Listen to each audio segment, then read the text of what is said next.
കേരളത്തിൽ ഇപ്പോൾ ചർച്ച ചെയ്യപ്പെട്ടുകൊണ്ടിരിക്കുന്ന ഒരു പ്രത്യേക പദ്ധതിയാണ് വലിയ കൊട്ടും കുരവയുമായി ബഹുമാനപ്പെട്ട പിണറായി വിജയൻ പ്രഖ്യാപിച്ചതായിട്ടുള്ള കെ-റെയിൽ പദ്ധതി.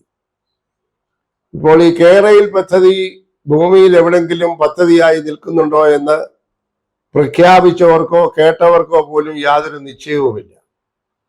ഇവിടെ വലിയ ആഘോഷപൂർവം ആണ് കെ-റെയിൽ കേരളത്തിൽ നടപ്പാക്കുമെന്നുള്ള വലിയ പ്രഖ്യാപനവുമായി കഴിഞ്ഞ കുറെ നാളുകളായി പിണറായി സർക്കാർ കളം നിറഞ്ഞ് ആടിക്കൊണ്ടിരുന്നത്. ഇത് വലിയ വിവാദമുണ്ടാക്കിയ ഒരു പദ്ധതിയാണ്.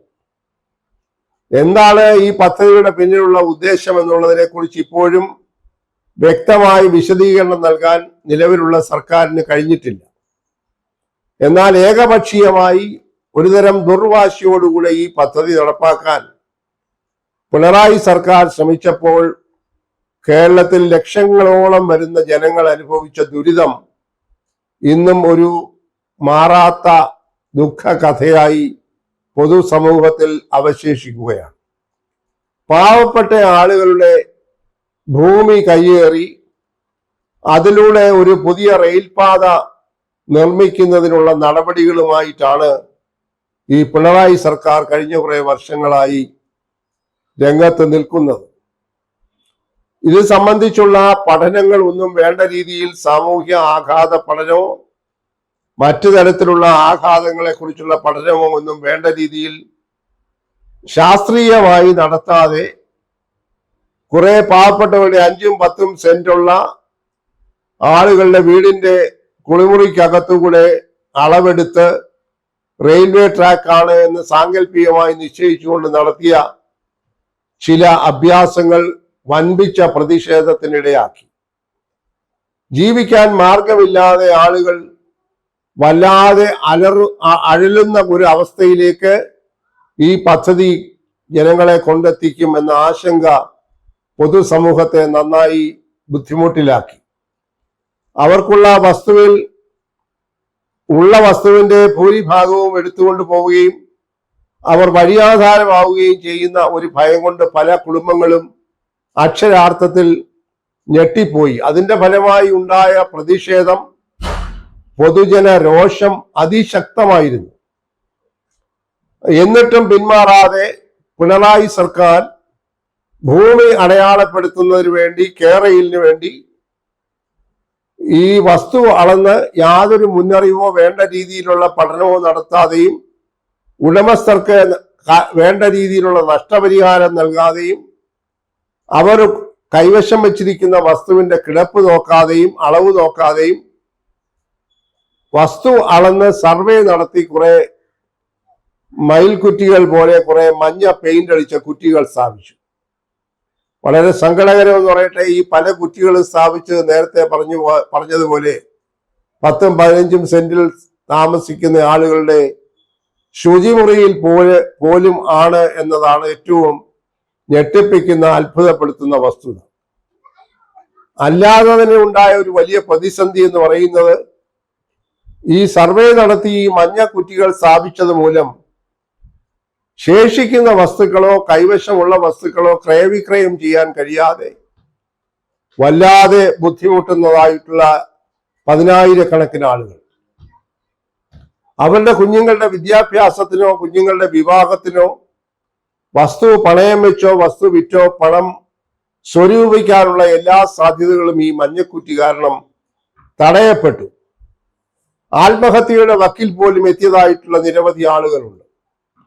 വലിയ കൊടും പാതകമാണ് ചെയ്യുന്നത് എന്ന് ആക്ഷേപമുണ്ടായിട്ടും നിഷ്കരുണം നിർദ്ദയം പിണറായി സർക്കാർ ഈ മഞ്ഞക്കുറ്റി സ്ഥാപനവുമായി മുന്നോട്ട് പോയി. അതിശക്തമായിട്ടുള്ള പ്രതിഷേധമാണ് ക്ഷണിച്ചു വരുത്തിയത്.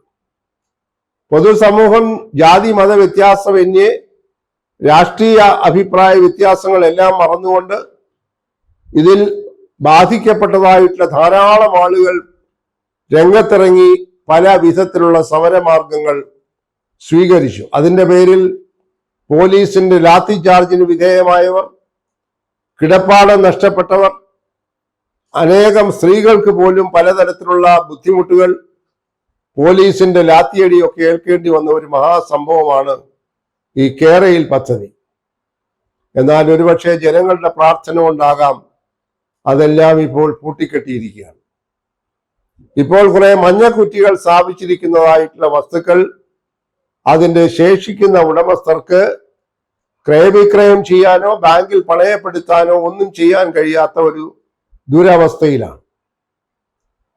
ആ ദുരവസ്ഥയ്ക്ക് പരിഹാരം കാണണമെന്ന് അടിയന്തരമായി പ്രതിപക്ഷ കക്ഷികൾ ഒന്നടങ്കം ആവശ്യപ്പെട്ടിരിക്കുകയാണ്. ഈ ഉപേക്ഷിക്കപ്പെട്ട പദ്ധതി കേന്ദ്ര ഗവൺമെന്റിൽ നിന്ന് അംഗീകാരം ലഭിക്കാതെ ഒരു റെയിൽ പദ്ധതി നടപ്പാക്കാൻ സാധ്യമല്ല. അതുകൊണ്ട് കേന്ദ്രത്തിന്റെ അംഗീകാരം ലഭിച്ചിട്ടില്ല, ഇനിയും ലഭിക്കാൻ സാധ്യതയുമില്ല. അപ്പോൾ അടിയന്തരമായി സർക്കാർ ചെയ്യേണ്ടത് ഈ അടയാളപ്പെടുത്തിയതായിട്ടുള്ള ഭൂമിയിലെ മയിൽക്കുറ്റികളോ മഞ്ഞക്കുറ്റികളോ എല്ലാം പിഴുതെറിഞ്ഞ് ആ വസ്തുക്കൾ അതിന്റെ യഥാർത്ഥ ഉടമകൾക്ക് തിരിച്ചു കൊടുക്കണം. അവർക്ക് വിൽക്കുന്നതിനോ പണയപ്പെടുത്തുന്നതിനോ ഉള്ള സ്വാതന്ത്ര്യം പൂർണ്ണമായി വിട്ടുകൊടുക്കണം. ഈ പദ്ധതി പരാജയപ്പെട്ടു എന്ന് സമ്മതിച്ചുകൊണ്ട് അത് ചെയ്യാൻ ഈ സർക്കാർ അടിയന്തര നടപടികൾ സ്വീകരിക്കണം. ഇനിയും 3 മാസം കൂടി മാത്രമേ ഈ സർക്കാരിന് കാലാവധി. അത് ചെയ്യുന്നില്ല എങ്കിൽ പുതിയതായി അധികാരത്തിൽ വരാൻ പോകുന്ന സർക്കാരിന്റെ പരിപാടികളിലെ ഒന്നാമത്തെ ഇനം ഏതായിരിക്കുമെന്ന കാര്യത്തെ തർക്കമില്ല. കാരണം അത്രയേറെ വേദന അനുഭവിക്കുന്ന, അത്രയേറെ പീഡനങ്ങൾ സഹിച്ചതായിട്ടുള്ള പാവപ്പെട്ട സ്ത്രീകളും കുഞ്ഞുങ്ങളുമുള്ള ഒരു പ്രോജക്റ്റ് ആയിരുന്നു ഈ കേരയിൽ. എന്നാൽ ഇപ്പോൾ ഏറ്റവും ഒടുവിൽ കേൾക്കുന്നു കേരയിലിന് പകരമായി ഒരു അതിവേഗ റെയിൽ പാത വരാൻ പോകുന്നത്രേ. അതിന്റെ പദ്ധതികളും അന്വേഷണങ്ങളും ഒക്കെ ആലോചിച്ചിരിക്കുന്നു. അത് ബഹുമാനപ്പെട്ട റെയിൽമാൻ എന്ന പേരിൽ അറിയപ്പെടുന്ന പ്രശസ്തനായ ശ്രീ ഇ ശ്രീധരന്റെ മേൽനോട്ടത്തിൽ അതിന്റെ പ്രാഥമിക നടപടികൾ ആരംഭിച്ചിരിക്കുന്നു. അദ്ദേഹം അതിന്റെ പഠനങ്ങൾ നടത്തിക്കൊണ്ടിരിക്കുന്നു. അതിന്റെ റൂട്ട് നിശ്ചയിച്ചുകൊണ്ടിരിക്കുന്നു. അതിന്റെ മറ്റ് വിശദാംശങ്ങൾ, സാങ്കേതിക വശങ്ങളൊക്കെ പഠിച്ചുകൊണ്ടിരിക്കുന്നു. പക്ഷെ അവിടെ ഒരു സംഗതി ഉള്ളത്, ഈ അതിവേഗ ഈ റെയിൽ പാത എത്ര കോടിയുടെ പദ്ധതിയാണത്? എവിടെയാണ് ഇതിന്റെ സാമ്പത്തികം? ആരാണ് ഈ പദ്ധതിയുടെ മുഴുവൻ ഉടമസ്ഥർ? അതിന്റെ സഹായം എവിടെ നിന്നാണ്? കേന്ദ്ര ഗവൺമെന്റിൻ്റെതാണോ അതോ ഭാഗികമായി സംസ്ഥാന ഗവൺമെന്റ് ആണോ എന്നുള്ളതൊന്നും വ്യക്തമല്ല. ഇപ്പൊ ആരാണ് ഈ പ്രഖ്യാപിച്ചിരിക്കുന്നത് എന്നതിനെ പോലും വ്യക്തതയില്ല. എന്നാൽ ബഹുമാനപ്പെട്ട ഇ ശ്രീധരൻ പറയുന്നത് തന്നെ ഈ കാര്യങ്ങൾ ഡൽഹി മെട്രോ റെയിൽവേ കോർപ്പറേഷന്റെ അനുഭവ സമ്പത്ത് വെച്ചുകൊണ്ട് തന്നെ ഇതിന് അധികാരപ്പെടുത്തിയിരിക്കുന്നു. അതുകൊണ്ട് ഈ നടപടികളുമായി മുന്നോട്ട് പോവുകയാണെന്ന് അദ്ദേഹം പ്രഖ്യാപിച്ച് എന്തൊക്കെയോ ചില കാര്യങ്ങൾ ചെയ്തു തുടങ്ങിയിരിക്കുന്നു. അത് അതിവേഗ റെയിൽ പാതയാണ്, കേരയിൽ പാതയല്ല. ഈ അതിവേഗ റെയിൽ പാത എന്ന് പറയുമ്പോൾ സ്വാഭാവികമായിട്ട് വളവുകളില്ലാത്ത പ്രത്യേകമായ ഒരു ട്രാക്കിലൂടെ പോകേണ്ട ഒരു റെയിൽ പാതയാണ്. അത് എത്രമാത്രം കേരളത്തിലെ ജനസാന്ദ്രതയുള്ള പട്ടണങ്ങളിലൂടെ അത് സാധിക്കുമെന്നുള്ളത് ഇനി കാത്തിരുന്ന് കാണേണ്ടതായിട്ടുണ്ട്.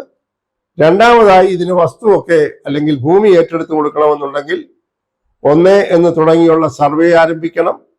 അതിന് നഷ്ടപരിഹാരം കൊടുക്കണം. അതൊക്കെ ഇനി 2-3 മാസം കൊണ്ട് ഈ സർക്കാരിന് സാധ്യമല്ല. പുതിയ സർക്കാരിന്റെ മുൻഗണനാക്രമത്തിൽ ഇത് വരുമോ എന്ന് കാത്തിരുന്ന് കാണണം. ഇതിന്റെ കേന്ദ്ര സഹായം എത്രമാത്രം ലഭിക്കുമെന്നുള്ളതിനെ കുറിച്ചുള്ള വ്യക്തതയില്ല. ഈ പദ്ധതിയുടെ ഗുണഭോക്താക്കൾ ആരായിരിക്കുമെന്നതിനെ കുറിച്ച് വ്യക്തതയില്ല. ഇതിനെ മുടക്കുന്ന പണത്തിൽ നിന്ന് തിരിച്ചു കിട്ടാൻ എത്ര സാധ്യതയുണ്ട്? പണം ഗതാഗത മാർഗങ്ങളുടെ ഒരു നവീകരണം കൊണ്ട് എന്ത് മാറ്റങ്ങളാണ് ജനങ്ങൾക്കുണ്ടാകാൻ പോകുന്നത് എന്ന കാര്യങ്ങളൊക്കെ സമഗ്രമായി പുതുതായി വരുന്ന 4 മാസങ്ങൾക്കകം അധികാരത്തിലേൽക്കാൻ പോകുന്ന ഗവൺമെന്റിന് പഠിക്കേണ്ടതായിട്ട് വരും. സംസ്ഥാന ഗവൺമെന്റ് സഹകരണമില്ലാതെ ഒരു പദ്ധതിയും കേന്ദ്രത്തിന്റെ ആണെങ്കിൽ പോലും സംസ്ഥാനത്ത് നടപ്പാക്കാൻ പ്രായോഗികമായി ബുദ്ധിമുട്ടുണ്ട്.